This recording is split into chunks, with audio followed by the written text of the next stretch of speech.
नमस्कार दोस्तों, wealth sky के एक और नए इंटरेस्टिंग वीडियो में आप सभी लोगों का स्वागत है। मेरा नाम है सुधीर और बात करेंगे इस वीडियो में हम निफ्टी एंड बैंक निफ्टी के बारे में। दोनों के चार्ट को अंडरस्टैंड करेंगे, समझने की कोशिश करेंगे ये जो मार्केट में कंसोलिडेशन चल रहा है ये कितने दिन और चलेगा। तो यहाँ पे हम इस वीडियो को स्टार्ट करते हैं। वीडियो स्टार्ट करने से पहले सबसे पहले बात कर लेते हैं मार्केट एट 11 के वीडियो की। मार्केट एट 11 में मैंने आपको एक पॉइंट समझाया था, कोई भी पुल बैक आता है आप वहाँ पे सेलिंग पोजीशन बना सकते हो और ये एक काफ़ी अच्छा पुल बैक आया था। यहाँ से निफ्टी ने ऑलमोस्ट जो हमारा टारगेट था 19,670 का, वो इसने वन वे में ही हिट कर दिया था। वहीं अगर बैंक निफ्टी की बात करें तो बैंक निफ्टी ने भी आप देख सकते हैं यहाँ पे एक स्ट्रॉन्ग पुल बैक दिखाया, सेम लेवल पे रेजिस्टेंस फेस करके नीचे ये यहाँ पे गिर गया था। ऑलमोस्ट डे लो के आसपास तक चला गया था, बट 43,500 एक साइकोलॉजिकल लेवल है, उसको होल्ड करने की कोशिश करी है। अब यहाँ पे देखो मैं कुछ चीज़ें बताने की कोशिश करता हूँ। देखो मैं कभी आपको ये नहीं बोलता कि आप मुझे ही फॉलो करो या फिर मैं जो बताता हूँ वो ही सही है। आप अपनी एनालिसिस कर सकते हो, अपने हिसाब से भी मार्केट को देख सकते हो, बट मुझे जो मार्केट में दिख रहा होता है मैं वो बताने की कोशिश करता हूँ। जैसे कि मैं आपको बोल रहा हूँ कंटिन्यू टॉप के लेवल पे रेजिस्टेंस है, वहाँ पे आपको सेलिंग पोजीशन बनानी चाहिए। मार्केट गिर सकता है या इंट्राडे में भी आपको गिरावट की अपॉर्चुनिटी मिलेंगी। तो ये भैया ने कमेंट किया आज बैंक निफ्टी 300 पॉइंट ऊपर जाएगा। जब मार्केट को नीचे नहीं जाना है तो रोज़ नीचे की ट्रेड क्यों दे रहे हो। जैसा कि मैंने कल भी वीडियो डाला था, तो no event will affect the market bullishness, don't confuse other. तो हो सकता है इनको मार्केट में बुलिशनेस दिख रही हो तो ये पॉजिटिव ट्रेड कर सकते हैं, बट मल्टीपल कमेंट करने का कोई लॉजिक नहीं बनता। बट फिर भी मैं आपको बता देता हूँ कि मार्केट की जो बुलिशनेस है और बेयरिशनेस पे मैं क्यों बेयरिश हूँ वो मैं आपको यहाँ पे बता देता हूँ। देखो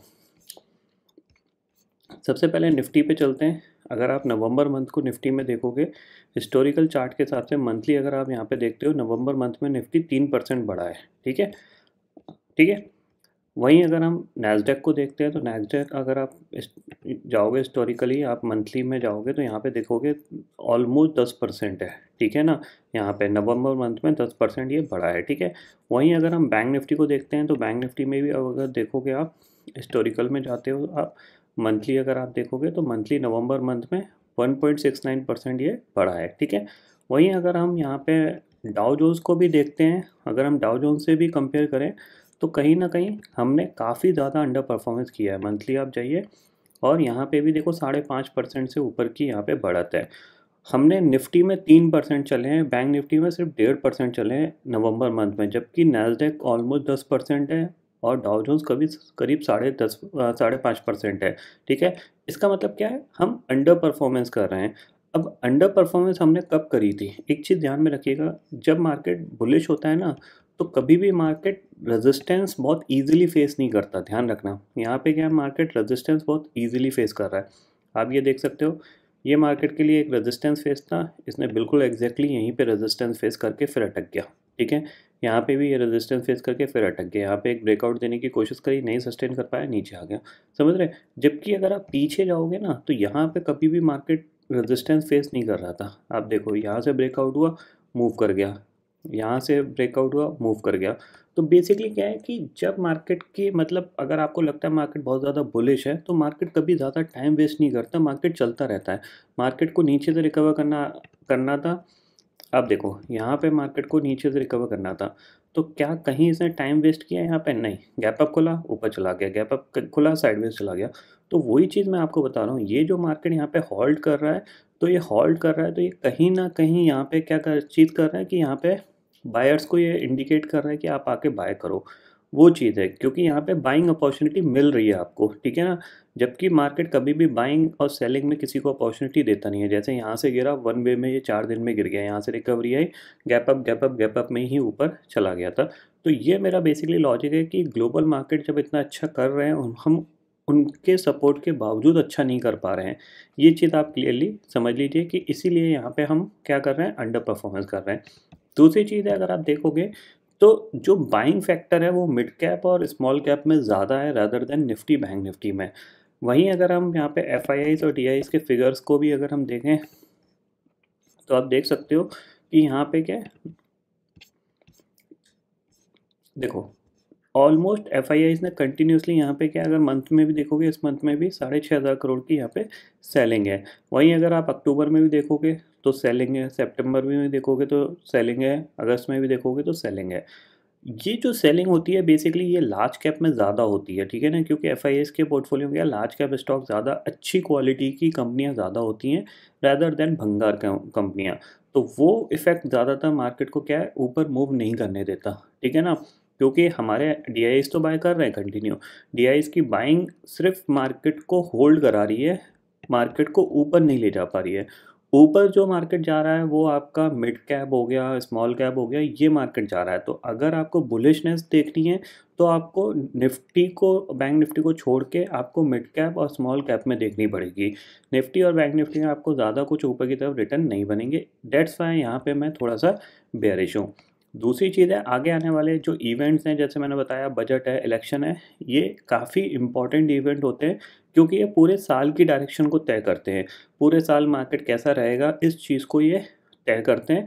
इसीलिए इन इवेंट से पहले करेक्शन आ जाता है। अगर आपने नहीं देखा है तो आप प्रीवियस चार्ट को देख लीजिएगा, आपको समझ में आ जाएगा कि डेफिनेटली यहाँ पे करेक्शन आता है, ठीक है। अगर मैं आपको यहाँ पे दिखाऊँ, देखो निफ्टी में ही अगर मैं दिखा दूँ तो आप देख सकते हो, ये देखो,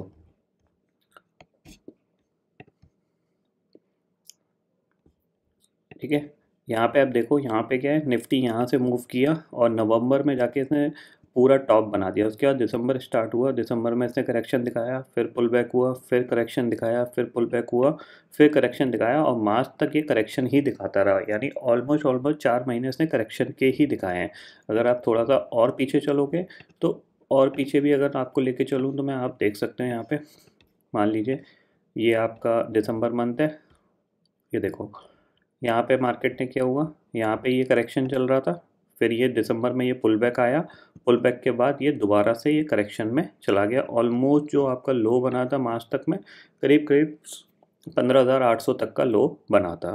तो वही चीज़ मैं बोल रहा हूँ कि आगे आने वाले 2 महीने 3 महीने मार्केट थोड़ा सा नेगेटिव साइड पे ज़्यादा ट्रेड करेगा।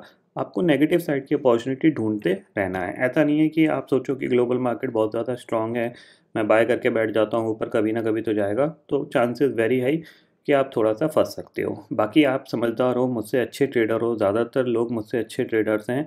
मैं सिर्फ अपनी एनालिसिस को समझता हूँ और उसमें अपना व्यू ढूंढने की कोशिश करता हूँ कि क्या मेरा व्यू सूटेबल हो रहा है या नहीं हो रहा। मुझे लगा ऊपर 19,750 एक रेजिस्टेंस है, वहाँ से मार्केट गिर सकता है, मैंने शॉर्ट किया, वहाँ से गिर गया 70 पॉइंट, मेरे को प्रॉफिट मिल गया, बात खत्म हो गई मेरी। मेरा जो व्यू था बेयरिशनेस का वो वहाँ पे सक्सेसफुली काम कर गया। हो सकता है आपका व्यू पॉजिटिव हो, आपने नीचे बाय कर लिया हो, आपका ऊपर चला गया मार्केट, आपको वहाँ प्रॉफिट मिल गया। क्योंकि मेन इंपॉर्टेंट चीज़ क्या है, प्रॉफिट मिलना। व्यू इंपॉर्टेंट नहीं है कि आप बेयरिश हो या बुलिश हो। इंपॉर्टेंट चीज़ है आप जो ट्रेड प्लान कर रहे हो उसमें आपको प्रॉफिट मिल रहा है या नहीं मिल रहा, वो सबसे इम्पॉर्टेंट चीज़ है, ठीक है। अब बात कर लेते हैं कल के मार्केट की। इतना आपको लॉजिक समझ में आ गया होगा कि मैं क्यों बेयरिश हूँ। और बेयरिश मतलब मैं कोई ये नहीं बोल रहा कि आप डेली बैठ के निफ्टी को शॉर्ट ही करते रहो, ठीक है ना। मैं ये बोल रहा हूँ आपको शॉर्ट साइड पे अपॉर्चुनिटी मिलना स्टार्ट हो जाएंगी अब बहुत जल्दी, ये चीज़ बोल रहा हूँ बस। आप ये ट्रेंड लाइन मार्क करके रखो, क्योंकि ये ट्रेंड लाइन, ये बेसिकली चैनल आपको तीनों इंडेक्स में दिखेगा। ये बैंक निफ्टी है, ये फिन निफ्टी है और ये निफ्टी है।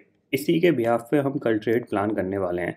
सीधी बात है, अगर ये 19,670 को ब्रेक करके नीचे जाता है तो हम इसको सेल करेंगे। टारगेट हम थोड़ा सा 19,627, और अगर 27 को भी ब्रेक करके इसके नीचे ट्रेड करता है, ठीक है, तो जो नेक्स्ट टारगेट लेंगे वो हम लेंगे अराउंड 19,580 का। अगर आप शॉर्टर टाइम फ्रेम में भी देखोगे तो यहाँ पे क्या है, मार्केट अगर देखा जाए निफ्टी ने एक चैनल में ही इसने कामकाज किया है, तो उस चैनल के ब्रेकआउट या ब्रेकडाउन पे आप ट्रेड ले सकते हो। ये चीज़ आप क्लियरली समझ लीजिए, ठीक है। वहीं अगर बैंक निफ्टी देखोगे, देखो सेम चीज़ बैंक निफ्टी है, ये हाई मिलाया, ये हाई मिलाया, यहीं पे ये रेजिस्टेंस फेस करता रहा और आज के दिन में ये ऑलमोस्ट लो की तरफ मूव करके बंद हुआ है। तो कल हो सकता है कि स्लाइटली गैप अप खुले या फ्लैट खुले तो एक शार्प सेलिंग नीचे की तरफ देखने को मिल सकती है।